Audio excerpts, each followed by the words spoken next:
Awesome job. Okay, only a few comics left. This is a great show. Next comic we have coming to the stage, also a recent graduate of our program here. He's an overachiever. He did 15 years in the Air Force and the Army. All right? Yeah.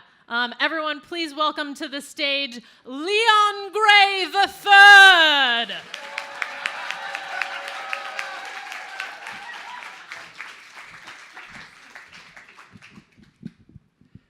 The military prepared me for a lot of things, like being able to eat crappy food, wearing cargo pants for the rest of my life,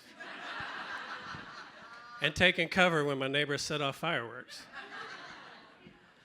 But it didn't prepare me for being the oldest student on campus when I used the GI Bill to go to college.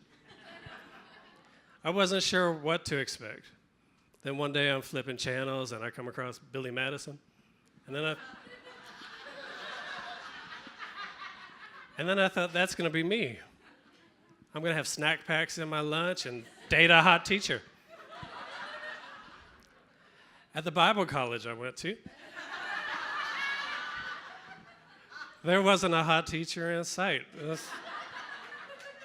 Instead, there were just a bunch of angry old nuns. One day, I ran into my friend Brandon. He was younger than me, like everybody else there. And we're sitting there catching up, and one of his friends interrupts and asks, "Is this your dad?"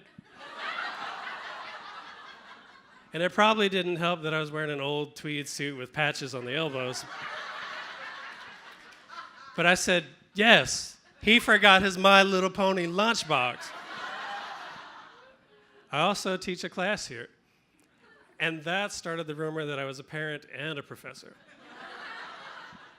So next time I saw Brandon, I said, "Don't forget to clean your room, son. I'm not picking up your nasty underbritches again." And he screamed, "You're not my real dad." Going to class wasn't what I expected. Tuition was almost $30K a year. And even though the GI Bill paid for most of it, it was still a big investment. So I showed up ready to pay attention and take notes. But most of my younger classmates didn't have the same train of thought. There were people pretending to take notes on their laptop while they were really watching Netflix. There was a weird kid next to me that asked, "Why are you here?" Which made me wish it were the 80s when it was okay to slap the shit out of somebody else's kid.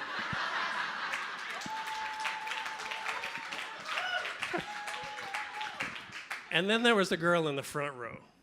It looked like she was making duck face at her Bible.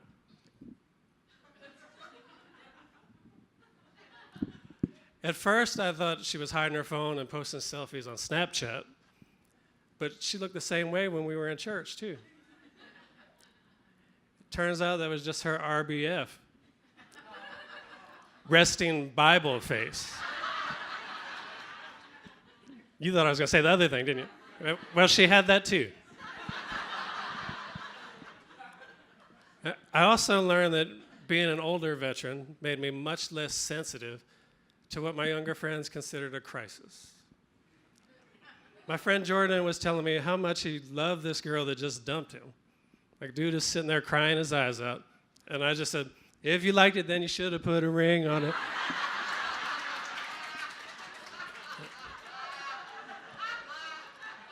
And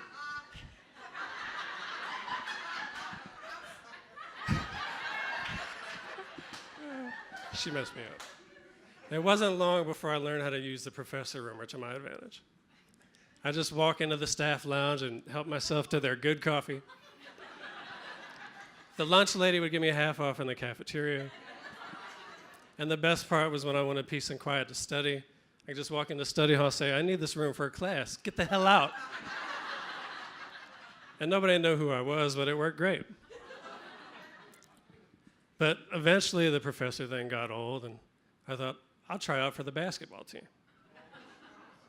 So for months, I worked out, I practiced my shot, I played pickup games, and I still sucked.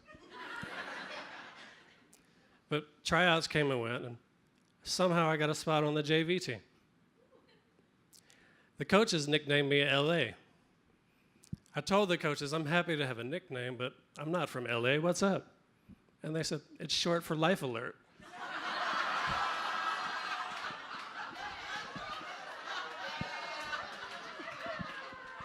I was the only person on the team with a scholarship and an AARP card. In the first game I was in, I took a hard foul and hit the court.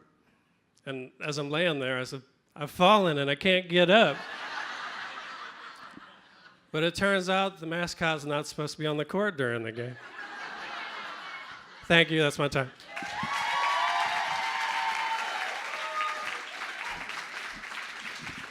Keep it going for Leon, everyone.